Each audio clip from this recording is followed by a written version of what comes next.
Comenzamos el año con jornadas positivas hasta ahora en las bolsas, por lo menos ayer, pero con noticias de desempleo en Europa. Daniel Soto de Forex Chile nos viene a explicar qué significa para nosotros esta información. ¿Cómo estás, Daniel? ¿Qué tal? Buenos días, Carola. Bueno.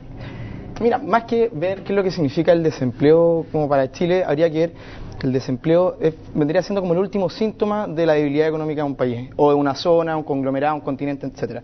En este caso, que haya mucho desempleo en Estados Unidos o que haya desempleo en la eurozona y que el desempleo vaya aumentando, quiere decir que la situación económica va empeorando. Y eso es lo que nosotros nos tenemos que preguntar, qué es lo que nos ocurre con eso.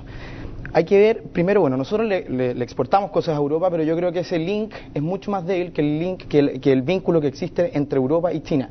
El mayor importador, el principal cliente de China, de la Unión Europea es China, es el que más le compra productos, manufactura, etcétera, etcétera. Y dentro de estas manufacturas hay muchas que son intensivas en cobre. ¿Y quién es nuestro principal comprador de cobre? Ajá. Es China. Entonces, por lo tanto, vendría ahí un intermediario. Es como una triangulación. Exactamente. Ajá. Si es que Europa le compra menos cosas a China, China nos compra menos cosas a nosotros, menos concentrados de cobre a nosotros, por lo tanto eso finalmente terminaría impactando en nuestra economía. Ese sería, si es que lo queremos mirar desde el punto de la economía real, ese sería como el principal problema. Ahora, si nos vamos más al tema financiero, al tema de mercado, lo que inmediatamente pasa es que cuando hay signos de debilidad económica en la eurozona, lo que primero lee el mercado es que va a haber menos compras de cobre. Por lo tanto, el cobre termina cayendo en los mercados internacionales. Si el cobre termina cayendo, esto está directamente relacionado, por ejemplo, con el IPSA. Si el IPSA termina cayendo, ¿qué pasa con nuestros fondos de pensión? También terminan cayendo. Esa sería como la primera vuelta, ¿ok? Ahora, si esto lo llevamos, y qué sé yo, si hay una debilidad económica, digamos, de largo plazo, podría ser que veríamos disminuido nuestro Producto Interno Bruto, porque le estaríamos llevando menos cobre, le estaríamos vendiendo menos cobre a China, producto de que esta triangulación se empieza a congelar, ¿cierto? Ahora, hay que también entender de que China tiene muchas reservas internacionales, por lo tanto, si es que la gente que está trabajando en toda esta manufactura de cosas de cobre, finalmente termina con menos demanda por parte de Europa, China, en vez de decir, bueno, van a tener que ustedes sacar a esta gente de las fábricas, vamos a tener que sufrir desempleo, les dice, no, ¿saben qué? Mejor, en vez de producir manufactura para la gente en Europa, produzcanla para acá, para el país, para hacer mayores casas, para la gente que no tiene casa, etcétera, etcétera, y saca de sus reservas internacionales, y lo que hace son planes fiscales que ayudan a reducir el deterioro económico que se provoca por una menor compra de productos por parte de Europa. Entonces, China tiene un colchón para poder, digamos, mantener esta menor demanda de la eurozona. No es para siempre, lo puede mantener por un rato. Y nosotros también tenemos fondos acá, Fondo Reservado del Cobre, el FES, el Fondo de Estabilización Económica y Social, que también ayuda a paliar los efectos de una menor demanda, ya sea de cobre por parte de China o ya sea de productos, qué sé yo, desde que nos compra Estados Unidos, que nos compra también la eurozona. Entonces, si tú me preguntas cuál sería el efecto en la economía real, es esta triangulación. Ajá. Ahora, ¿en cuánto tiempo veríamos el efecto o cómo sería el efecto?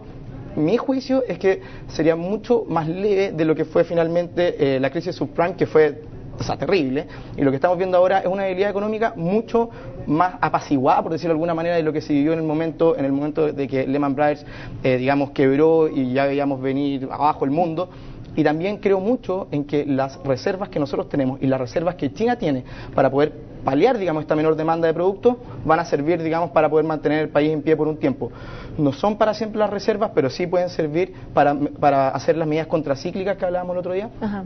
De que cuando tú tienes una debilidad económica puedes salir finalmente a hacer medidas fiscales para poder, digamos, estimular la economía. Eso es. ¿Y están aplicando medidas contracíclicas en Europa también? Porque yo escucho hablar de planes de austeridad, al contrario. Eso, digamos, es como la paradoja de los países desarrollados. Mientras tuvieron auge económico, siempre tuvieron déficit fiscales. Acá en Chile, ellos mismos nos enseñaron, ellos nos dijeron, saben que cuando ustedes estén ganando mucha plata, ahorren, ¿ok? Y nosotros finalmente no teníamos déficit fiscal, sino que teníamos déficit fiscal, por decirlo así, negativo, teníamos superávit fiscal, ¿ok? Entonces, lo que nosotros estamos viendo es que mientras nosotros ganábamos plata, nosotros ahorrábamos plata. Mientras los desarrollados ganaban plata, ellos gastaban más de lo que tenían. Entonces ahora se encuentran con este hoyo gigantesco de deuda con respecto a Producto Interno Bruto, y en el momento en que más necesitan estímulos fiscales, porque la economía, digamos, se está contrayendo, van a empezar a aplicar recortes fiscales, y eso es lo que, digamos, la mayoría de los economistas y analistas del mundo están diciendo, pero ojo, porque ustedes lo que están haciendo ahora son medidas procíclicas, es decir, no contracíclicas. Cuando están bien, gastan mucho, más de lo que tienen, y cuando están mal, empiezan a ahorrar, y eso le hace finalmente pésimo a la economía.